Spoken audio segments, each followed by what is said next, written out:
Nick, come on in. Hey, I'm Christopher Chastain. Hey, how are you? Oh, I'm fantastic. It's nice to finally be able to sit down in person and get this meeting done. It's great to be here.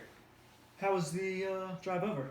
Not a problem. Did you have any issues finding the office? Not really. Your help was really great downstairs getting me up here. Fantastic. Well, I'll definitely let them know that they are on top of things. What about, before we get started, would you like something to drink? No, Water? Coffee? I appreciate that, but I'm fine. Are you sure? I'm sure. Okay, great. I did notice on your resume that you graduated from LSU. Are you a sports fan? Yeah, can't go to LSU and not be, huh? No, especially football, because football is, well, it's just about everything. Yeah. Actually, I take that back. I'm a huge baseball fan too. Go Tigers in baseball. Yeah. Hopefully. My two favorite as well.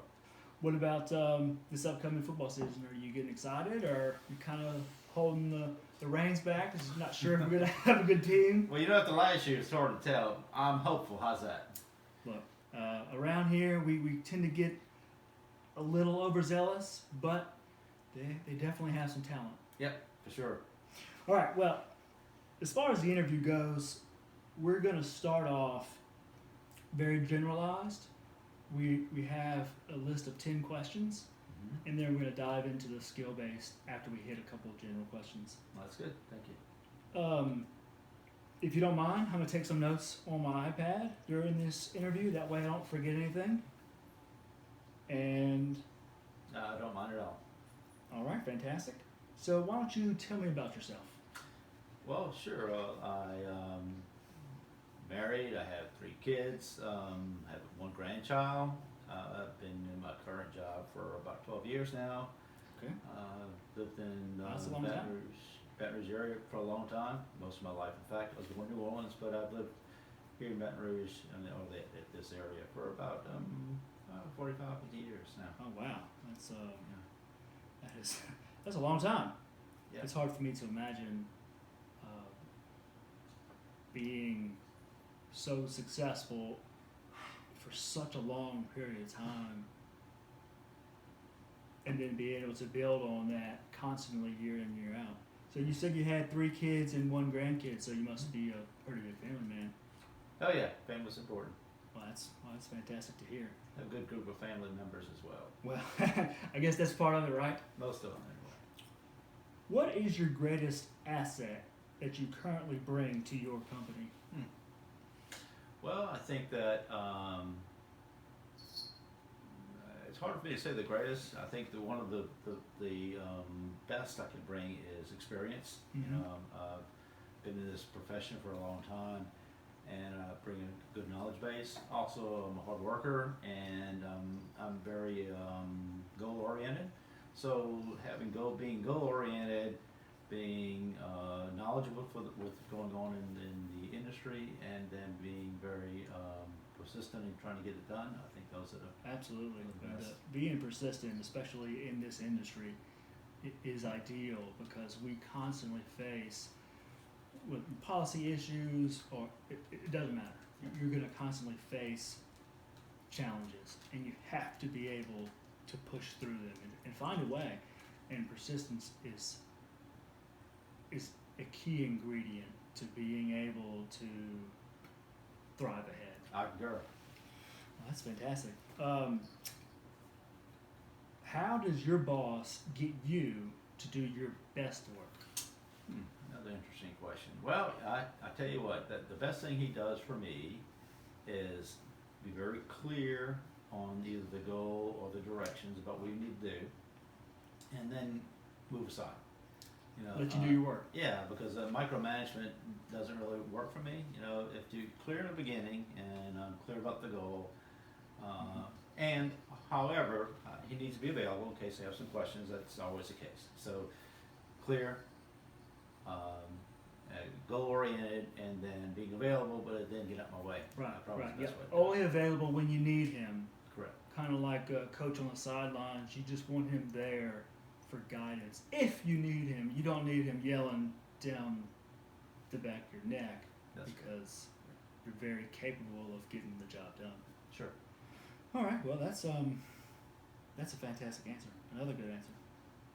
Thank you. Let's keep moving on then. Let's move forward. Have you ever had to get a point across to different types of people, and what approach did you take?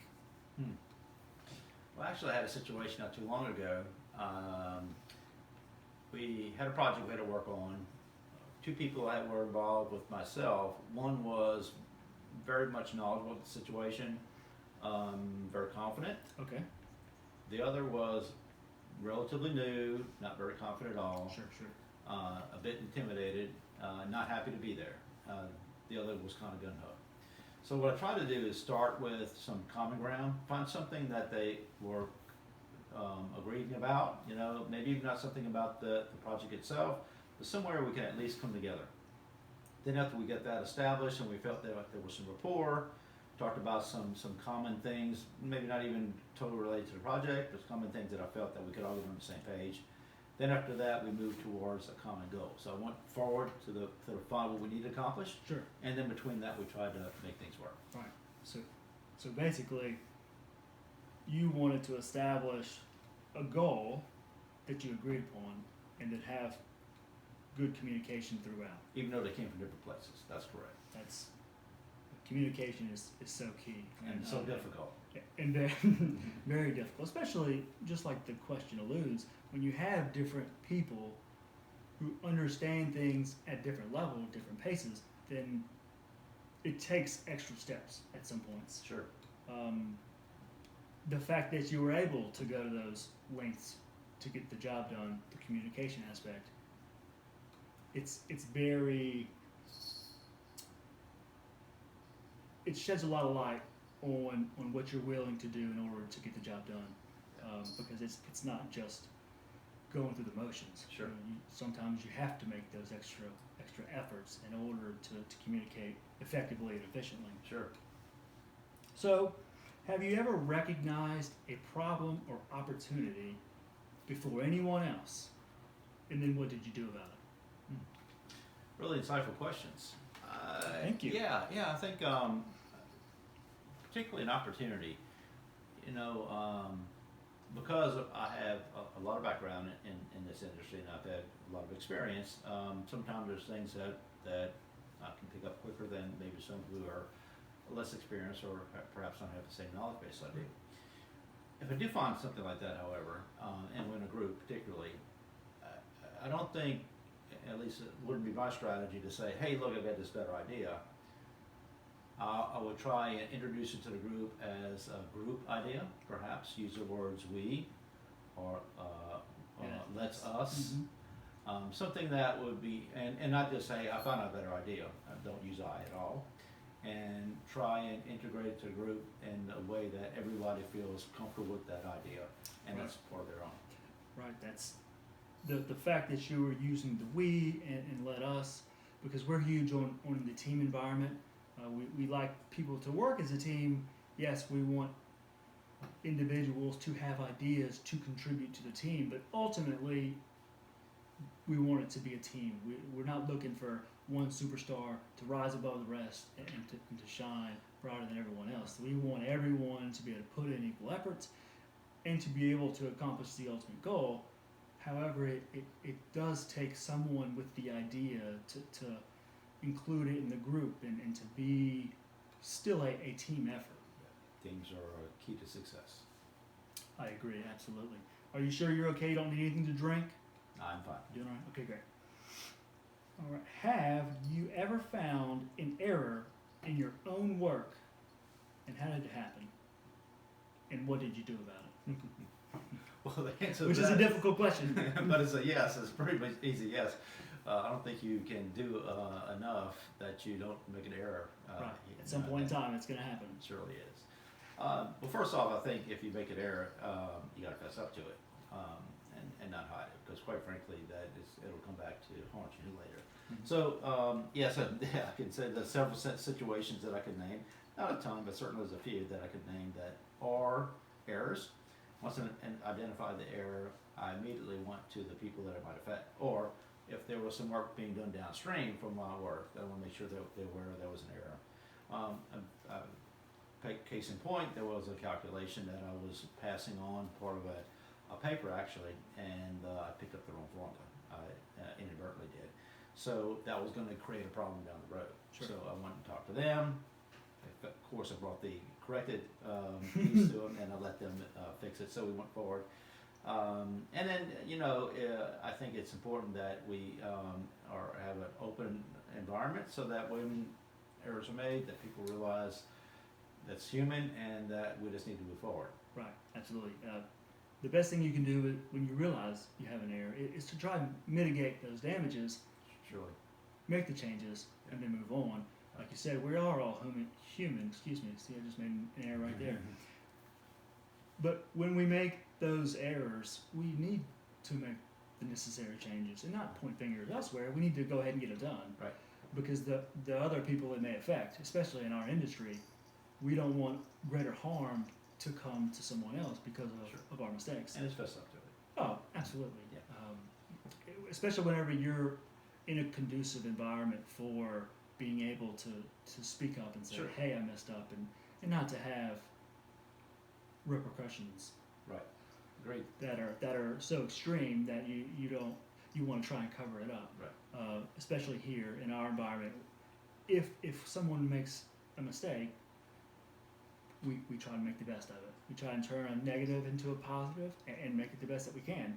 And then you move on. You learn from it, you move on, and then you just have to It's a good environment to work just in. have to keep on working. I Yeah. mean, we just have to make the best of it. As easy and as cliche as it sounds, you just make it the best you can. So I would agree with the things that you said. So what strategies do you use to help manage your time on a daily basis, weekly basis? I do a couple things. One is I tend to not look at my phone constantly, and I manage how I look at my emails. I think those two can be distractors. You can't concentrate long enough if you're constantly looking at your phone. In fact, if I'm in a meeting, unless I'm expecting a very important call, I do not answer my phone on the call. I Sure. just put it on pause, and I'll pick up those later. The other thing I do, I tend to have things segregated on my desk and in my office spot. So now other people may think it looks disorganized, but it's organized to me because I know what's in each file. And that's a way for me to, in my mind and in my workload, to segregate those particular jobs. Sure. And it's to each their own. Whatever works for you, whatever gets things done, whether you have piles or whether you have folders and on a device or you actually have physical files. For me, I enjoy having everything with reminders and calendars, but to hear someone else say they enjoy having piles, if it works for you, then that's Now, don't get me wrong, I don't pile everything up because I do obviously use the Outlook and I use my calendar. Sure.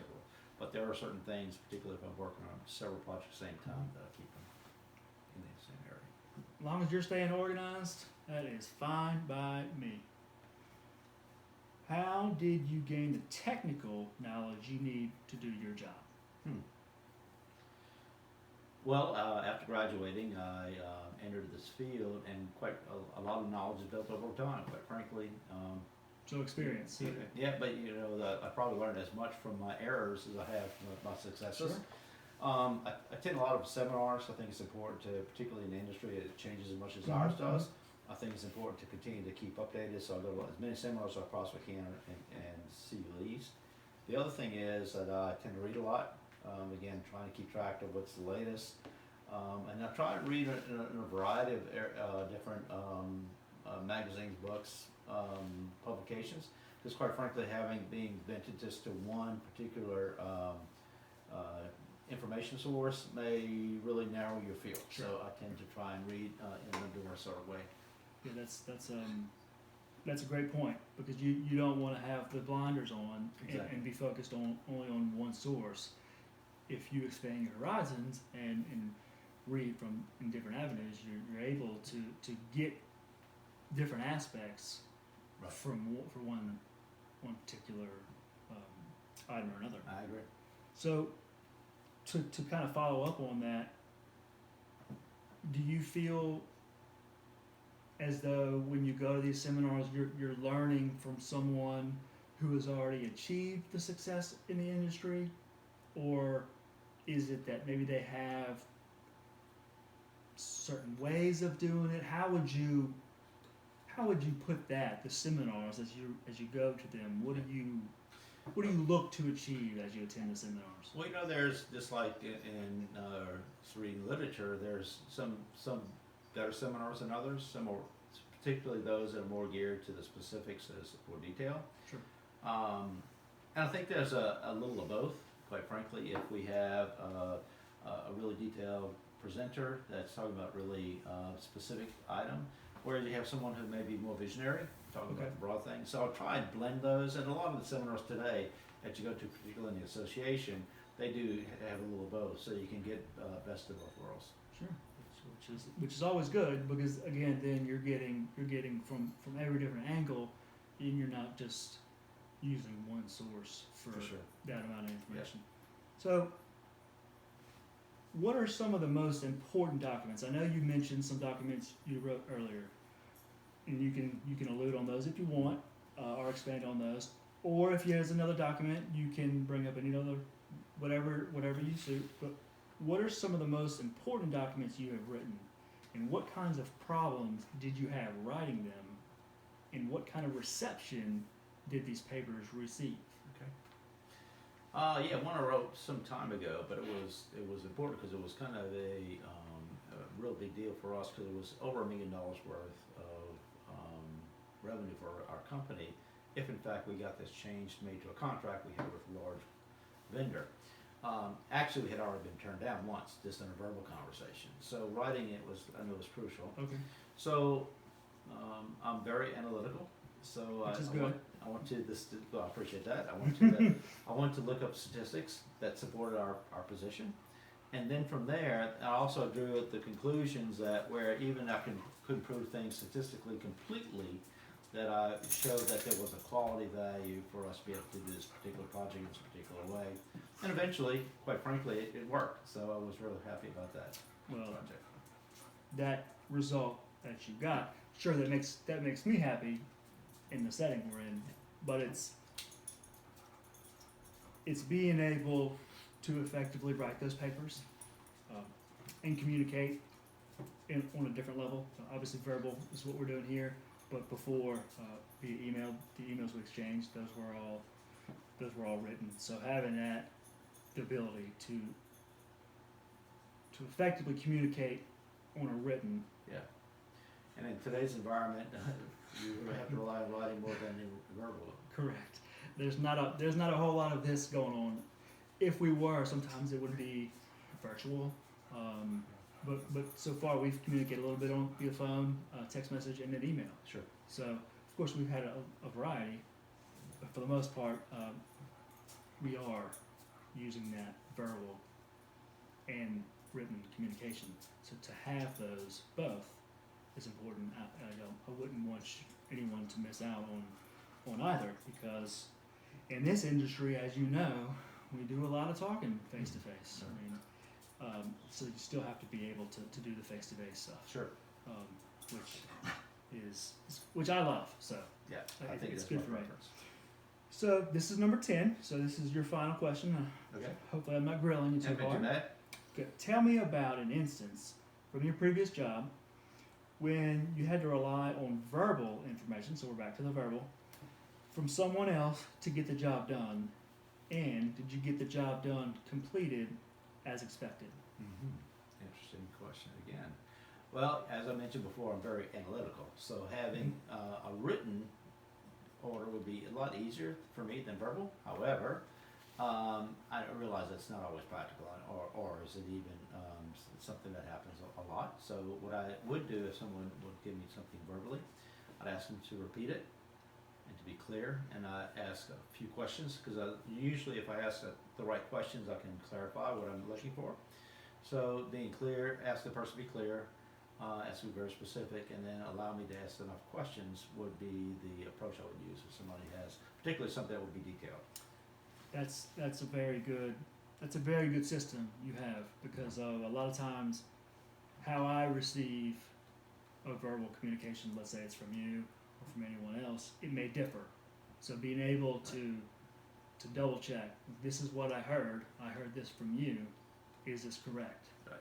And then have them verbally confirm, yes, that is correct. Or of course clarify, maybe we weren't on the same page, but to get on the same page, because you and I are like, I would rather have it written, that way I can read it and then read it again. Mhm. However, sometimes that doesn't happen. We have clients and you talk to them and they tell you really fast, this is what I want and this is what I need it done by. So you need it done by this day, and this is what you need, they confirm it, and then we get the job done. Oh yeah, that gotta do what you get given, right? That's absolutely correct. And as fast as things are paced now, Mhm.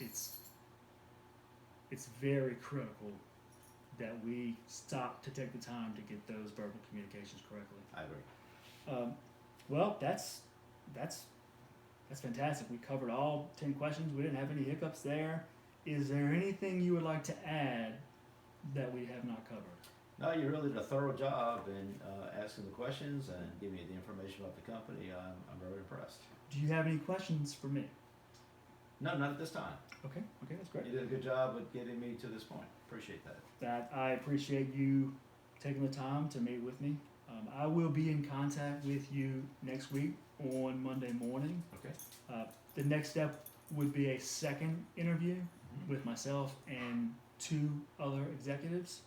And no need to worry, the second interview is laid back, it's less formal.